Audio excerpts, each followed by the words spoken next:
May mga bagay sa buhay na akala natin normal lang. Pero yun pala, unti-unti na tayong nilulunod. Hindi mo man agad napapansin, pero baka isa ka na pala sa mga nabitag. Hindi dahil mahina ka, kundi dahil matalino ang mga trap na ito. At kung hindi ka aware, paulit-ulit mo silang malalagpasan habang pakiramdam mo ay hindi ka umaabante. Sa video na to, pag-uusapan natin ang 10 pinaka-common pero mapanlinlang na bitag sa buhay.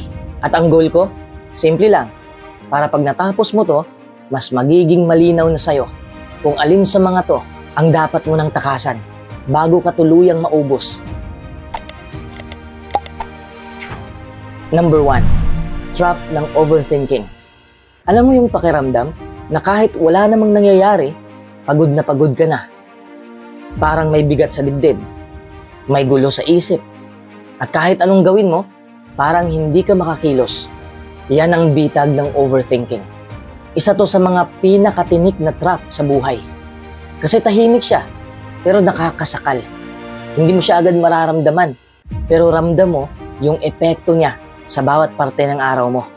Ang overthinking, hindi lang basta iniisip mo ang isang bagay ng paulit-ulit. Ito yung uri ng pag-iisip na paikot-ikot, walang direksyon, at kadalasan, mas nagpapalito kaysa nagpapalinaw.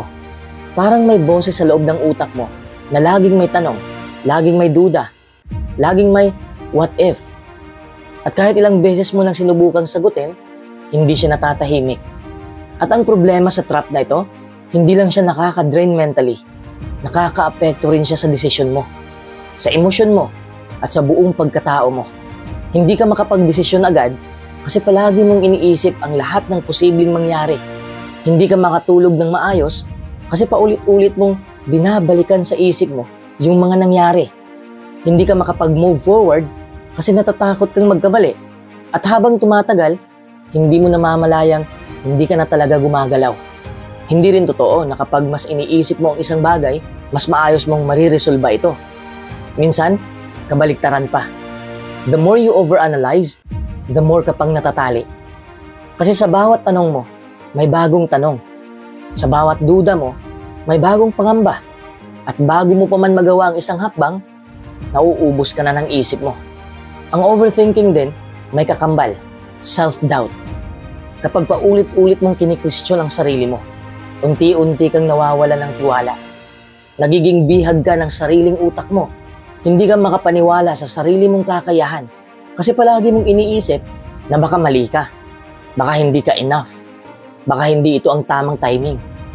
Pero kailan ba naging sapat ang perfect timing? Kailan ba naging sapat ang sobra-sobrang pag-iisip? Ang overthinking ay isang uri ng mental prison na ikaw mismo ang may susi.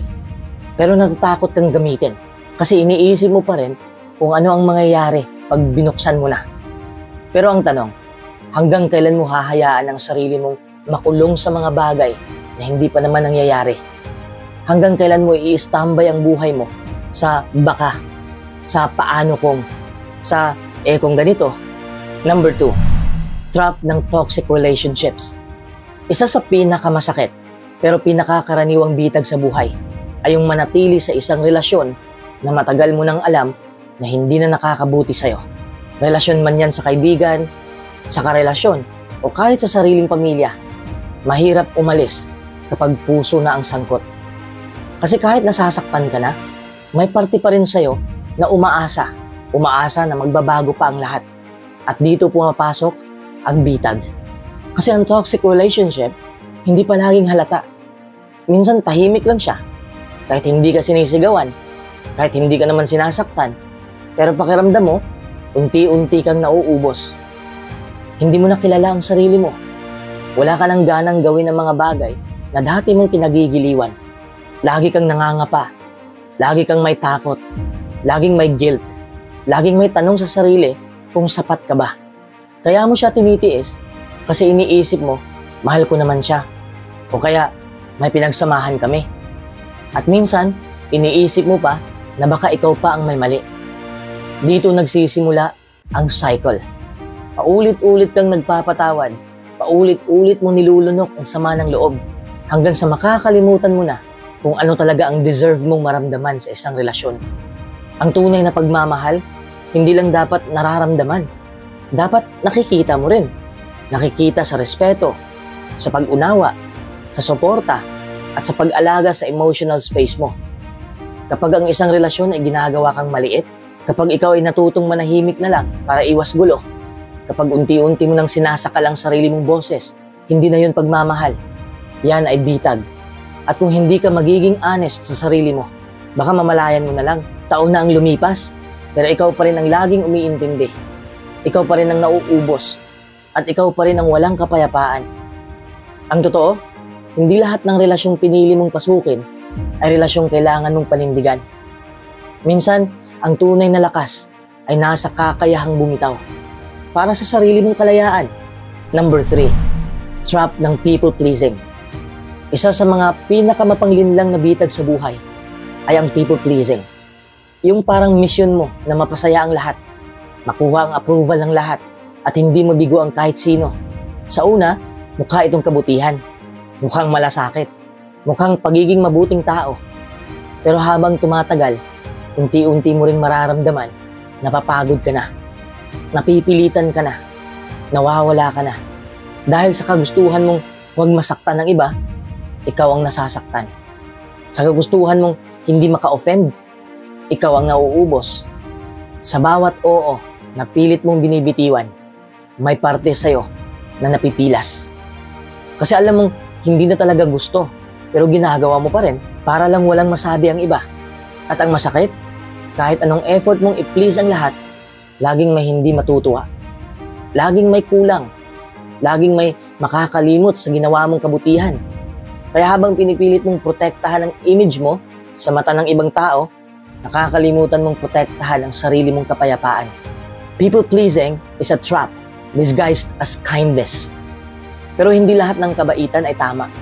Lalo na kung ang kapalit ay sarili mong dignidad, oras, at mental health. Hindi mo obligasyon ang pasayahin ang lahat. Hindi mo responsibilidad ang bitbitin ang emosyon ng ibang tao sa likod ng ngiti mong pilit. Darating ang punto na kailangan mong mamili. Approval ng iba o respeto sa sarili. At sa oras na piliin mong tumayo para sa sarili mo, kahit may magtampo, kahit may hindi makaintindi, doon mo mararamdaman ang tunay na kalayaan. Number 4, trap ng pagkakalimot sa sarili. May mga panahon sa buhay natin na sobrang abala tayo sa pagtupad ng mga inaasahan ng iba. Sa pagtatrabaho, sa pag-aalaga, sa pagbibigay, sa pagtulong, hanggang sa dumating yung araw na mapapaisip ka, nasaan na ako? Hindi ito tanong kung nasaan ka physically. Ito'y tanong ng kaluluwa. Tanong ng pagod na loob na tila hindi nakilala ang sarili. Kapag tuloy-tuloy mong inuuna ang lahat ng bagay sa paligid mo, pamilya, kaibigan, trabaho, obligasyon, pero hindi mo man lang natatanong kung ano na ang nararamdaman mo. Dahan-dahan kang nauubos. Pero ang mahirap dito, hindi mo agad mararamdaman. Kasi sa simula, masaya ka namang tumutulong. Gusto mong maging mabuting tao. Gusto mong mapagkatiwalaan. Gusto mong masabi nilang mabait ka, maaasahan ka, selfless ka. Pero habang binibigay mo ang lahat ng meron ka, oras, lakas, pagmamahal, pag-unawa, may isang bagay kang hindi namamalayang naiiwan. Ikaw. Hindi mo na naaalala kung ano bang nagpapasaya sa'yo. Hindi mo na ma-describe kung sino ka kapag wala ang mga responsibilidad mo. Hindi mo na alam kung kailan ka huling tumahimik, huminga at nagtanong, kumusta na ako talaga? At ang masakit, darating sa punto na kahit anong galing mo sa pagpapasaya ng iba, hindi mo na mapangiti ang sarili mo. Ito ang bitag ng pagkakalimot sa sarili. Hindi ito biglaan. Isa itong unti-unting pagkalunod sa ingay ng mundo. Sa ingay ng expectations. Sa ingay ng pagiging dapat ganito ka. At kung hindi ka hihinto para makinig sa sarili mong boses, baka mamaya, hindi mo na ito marinig ulit. Number 5, trap ng comparison. Paghahambing sa sarili sa iba. Isa sa pinakamapanganib pero tahimik na bitag sa buhay ay yung paghahambing ng sarili mo sa ibang tao. At ang mahirap dito, hindi mo agad mapapansin na unti-unti ka na palang hinihila pababa. Kasi sa una, mukha lang siyang simpleng pagtingin sa buhay ng iba. Pero sa ilalim nun, nagsisimula ng maubos ang tiwala mo sa sarili mo. Hindi mo naman sinasadya. Natural lang sa tao ang mag-observe, ang mapansin ang galing ng iba, ang achievements nila, ang mga narating nila. Pero ang problema, nagsisimula kapag nagiging internal ang tanong. Yung mula sa ang galing naman niya, nagiging bakit ako hindi ganon? O kaya, bakit parang ang bilis nila? Tapos ako parang naiwan. Diyan nagsisimulang masaktan ang sarili mong identity. Nagkakaroon ka ng silent pressure na dapat ganito ka na rin. Dapat ganon na rin ang narating mo. Dapat may napatunayan ka na. At kung hindi mo namamalayan, nakasalalay na ang tingin mo sa sarili mo base sa level ng ibang tao. Hindi sa progress mo, hindi sa sariling takbo mo, kundi sa kung gaano ka kalayo kumpara sa kanila. At ang totoo, hindi mo nakikita ang buong kwento nila. Hindi mo alam yung mga gabi nilang hindi makatulog, yung mga sakripisyo, o kahit yung mga bagay na pinili nilang hindi ipakita. Ang nakikita mo lang ay yung surface, yung polished version, yung highlight reel. Kaya unfair kung i-judge mo ang sarili mo base sa isang ilusyon ng perfection. Habang mas hinahayaan mong kainin ka ng comparison, mas nawawala ang appreciation mo sa kung nasaan ka ngayon. Mas nawawala ang pasasalamat sa mga natutunan mo, sa mga growth na pinagdaanan mo, at sa sarili mong timeline.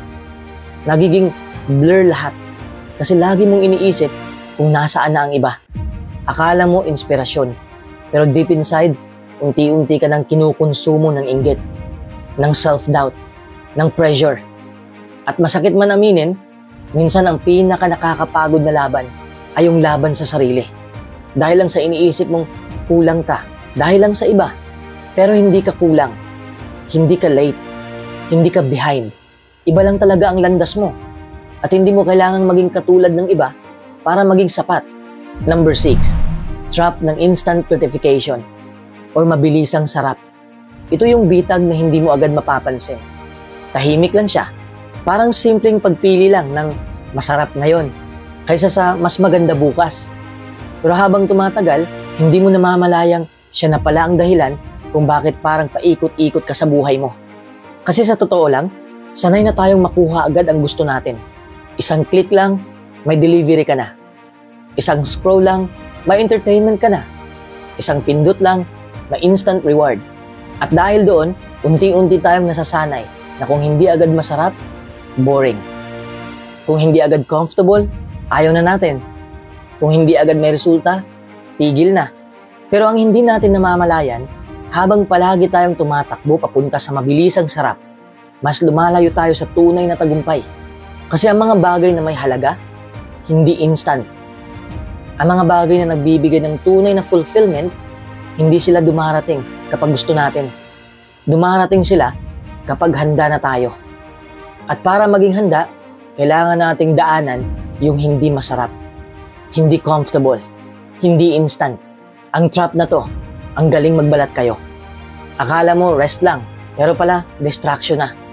Akala mo reward, pero pala dahilan ng delay. Hindi niya sinasabi sa'yo na nawawala ka na sa focus mo. Tahimik lang siyang nagnanakaw ng oras, ng energy, at ng momentum mo. At habang inuuna natin ang ngayon na sarap, unti-unti nating isinusuko ang bukas na tagumpay. Hindi mo agad mararamdaman, pero darating yung point na titingin ka sa sarili mo at magtatanong ka, bakit parang wala namang nangyayari? Hindi mo alam kasi ang dami mong beses pinili yung panandali ang ginhawa kaysa sa pangmatagalang paglago. Kaya kung nararamdaman mong paulit-ulit ka na lang sa simula, laging parang kulang o laging may guilt kahit nagpapahinga ka, baka ito na yung bitag na kailangan mong makita. Hindi para sisihin ang sarili mo, kundi para gisingin ka. Dahil oras na para piliin hindi lang yung masarap, kundi yung makabuluhan. Number 7, trap ng procrastination. Isa to sa pinakatahimik pero pinakamapanganib na bitag sa buhay. Kasi hindi mo siya agad mararamdaman. Hindi siya kasing ingay ng stress. Hindi siya kasing bigat ng heartbreak. Pero unti-unti, kinukuha niya ang mga oportunidad na dapat sana ay sayo. Ang procrastination, parang kaibigan na laging bumubulong ng mamaya na lang. At dahil pamilyar, pinapakinggan natin, sinasabi niya sa'yo na Huwag ka munang kumilos. Magpahinga ka muna. Bukas na lang. Pero ang hindi niya sinasabi sa'yo ay habang ikaw ay nagpapaliban, may mga bagay na hindi na bumabalik. Ang mga pangarap, hindi yan nawawala dahil hindi mo kaya. Kadalasan, nawawala sila dahil hindi mo sinimulan. At ang masakit pa, habang pinapatagal mo, mas lalo kang pinanghihinaan ng loob. Kasi habang hindi mo ginagawa, nag-iipon ka ng guilt, ng stress, ng self-doubt. Paulit-ulit mong sinasabi sa sarili mo na kaya ko naman to.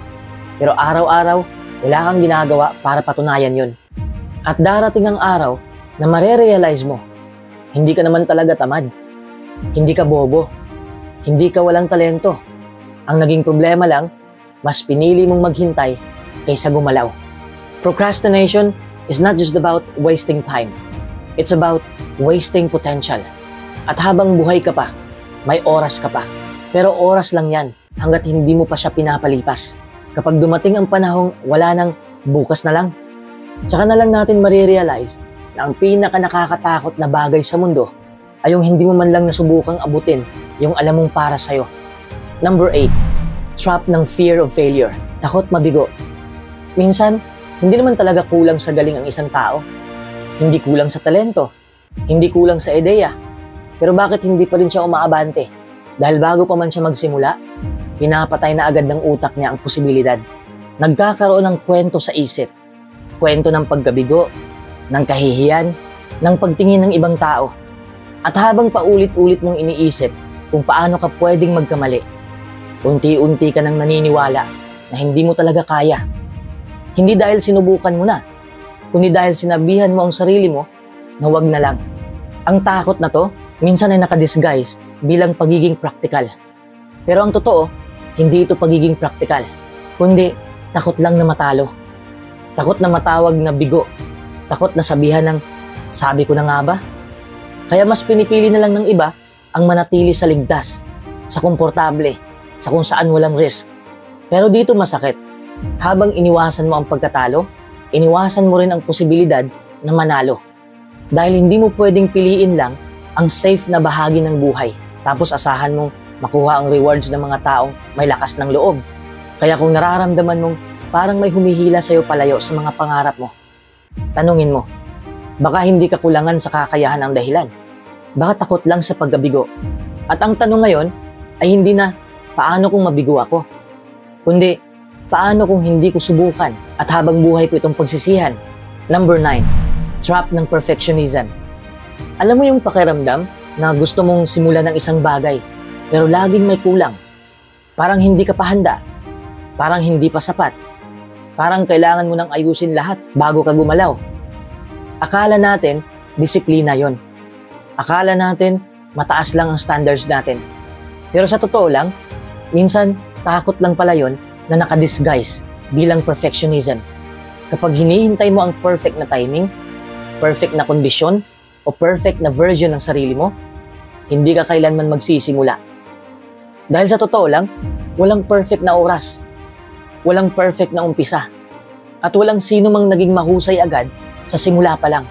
Ang perfectionism ay mapanlin lang, parang kasabwat ng overthinking at self-doubt. Pinapa-feel nila sa'yo na kulang ka, kaya hindi mo pa pwede gawin. At habang abala kang inaayos ang bawat detalye sa isip mo, ang mundo, tuloy-tuloy lang sa pag-ikot. Ang mga oportunidad, dumadaan. Ang ibang tao, nagsisimula na. Kahit sablay, kahit hindi pa sigurado, kahit kinakabahan pa. Ang masakit pa, kapag perfectionist ka, hindi ka rin masaya sa progress mo. Kasi kahit meron ka nang nagawa, lagi kang may nakikitang mali. Imbis na ma-proud ka sa sarili mo, ang napapansin mo lang, yung dapat sanang mas maganda, mas tama, mas pulido. At yan ang unti-unting nakakapatay ng confidence mo. Kasi kahit may improvement ka na, hindi mo siya ramdam. Kasi nga, hindi siya perfect. Pero ito ang katotohanan na kailangan nating tanggapin. Growth is messy. Progress is imperfect. At ang kagalingan, hindi yan galing sa pagiging perpekto, kundi sa pagiging consistent. Sa pagpili araw-araw na gumalaw, kahit hindi pa perfect. Sa pagtanggap na magkamali ka, pero sige pa rin. Kapag natutunan mong yakapin ang good enough at bitawan ang perfect or nothing, doon mo mararamdaman ang tunay na freedom. Doon ka magsisimulang gumalaw, gumawa, at lumago. Hindi dahil perpekto ka na, kundi dahil handa ka nang yakapin ang proseso. Number 10, trap ng regret, pagsisisi sa nakaraan. Isa to sa mga pinakatahimik pero pinakamabigat na bitag sa buhay. Yung tipong walang ingay pero ramdam mo sa dibdib. Hindi siya sumisigaw pero bigla ka na lang matutulala, mapapabuntong hininga. Tapos sasabihin mo sa sarili mo, sana pala ginawa ko yun. Sana pala hindi ko ginawa yun. Minsan akala mo okay ka na. Pero sa isang iglap, maaalala mo na naman yung desisyon na ginawa mo noon. O yung pagkakataong pinakawalan mo. Paulit-ulit mong iniisip kung ano kaya ang nangyari kung iba ang pinili mo. Kung mas maaga kang kumilos. O kung mas naging matapang ka noon. Pero ang hindi natin napapansin, habang binabalikan natin ang mga dapat sana, unti-unti tayong hinihila pabalik. Parang sinasakal tayo ng sariling alaala. Hindi ka makagalaw sa kasalukuyan dahil paulit-ulit kang nabubuhay sa nakaraan. At ito ang masakit, kahit anong balik mo sa isip mo, hindi mo na talaga mababago yun. Kahit anong paulit-ulit mong sisihin ang sarili mo, wala ka nang magagawa para burahin ang nangyari. Ang meron ka lang ngayon ay ang aral. Pero minsan, hindi natin ina-acknowledge yun. Mas pinipili pa nating maging bihag ng pagsisisi kaysa sa mag-move forward, dala ang lesson. Parang mas gusto pa nating pahirapan ang sarili natin. Para bang may utang tayo sa sarili natin na kailangan nating bayaran sa pamamagitan ng guilt, ng lungkot, ng tanong na walang sagot. At hindi natin alam, habang ginagawa natin yon, napapalampas ulit natin ang ngayon. At yun ang irony. Habang nagsisisi ka sa mga hindi mo nagawa noon, paulit-ulit ka ring may hindi magagawang bago. Ang trap ng regret, hindi lang siya tungkol sa nakaraan. Isa rin siyang magnanakaw ng future. Kasi habang abala ka sa sana, mawawala sa iyo ang pwedeng mangyari. Kaya kung nasasaktan ka dahil sa nakaraan mo, natural lang yan. Tao ka. Pero wag mong hayaang yun ang magdikta ng buong kwento mo. Dahil kahit may mga pahina kang gustong burahin, nasa kamay mo pa rin ang panulat. At pwede ka pa rin magsulat ng bagong simula. Ngayon. At sa dulo ng lahat ng to, isang bagay lang ang malinaw. Ang buhay, hindi lang basta tungkol sa kung gaano tayo katalino, kasipag, o kabait. Minsan, mas importante rin kung gaano tayo ka-aware. Kasi kahit anong effort ang ibuhos mo, kung paulit-ulit kang nahuhulog sa parehong bitag, paulit-ulit ka rin mauubos. Ang masakit pa doon, maraming traps sa buhay ay hindi mo agad mapapansin. Tahimik silang dumadapo sa routine mo, sa mindset mo, sa choices mo araw-araw. Parang normal lang, parang bahagi na lang ng adulting o ng pagiging responsable. Pero sa totoo lang, sila yung dahilan kung bakit parang ang bigat-bigat ng buhay, kahit hindi mo naman alam kung bakit. Kaya napakahalaga na huminto paminsan-minsan.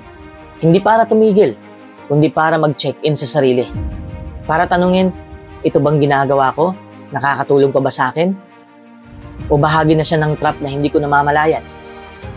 Dahil minsan, ang growth ay hindi lang nanggagaling sa pagdagdag ng bagong kaalaman, kundi sa pag-alis ng mga bagay na pumipigil sa'yo. Hindi mo kailangang maging perfect. Hindi mo kailangang ayusin agad lahat. Pero ang unang hakbang palagi ay awareness.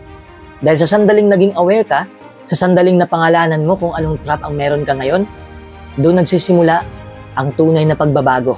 At sana, kung may isa mang bagay kang bitbitin mula sa video na to, ito yon. Hindi mo kailangan manatili sa bitag. Pwede kang lumaya. Pwede kang pumili ng ibang direksyon. At kahit maliit na hakbang lang ngayon, basta consistent, unti-unti kang makakaalis dyan.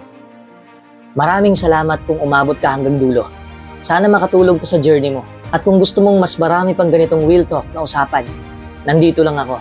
Sama-sama nating iwasan ang mga bitag ng buhay at piliin ang mas malinaw, mas payapa, at mas totoo mong direksyon. Kung isa man sa mga trap na to ang naramdaman mong tumama sa'yo, hindi mo kailangang mahiya. Lahat tayo dumadaan dyan.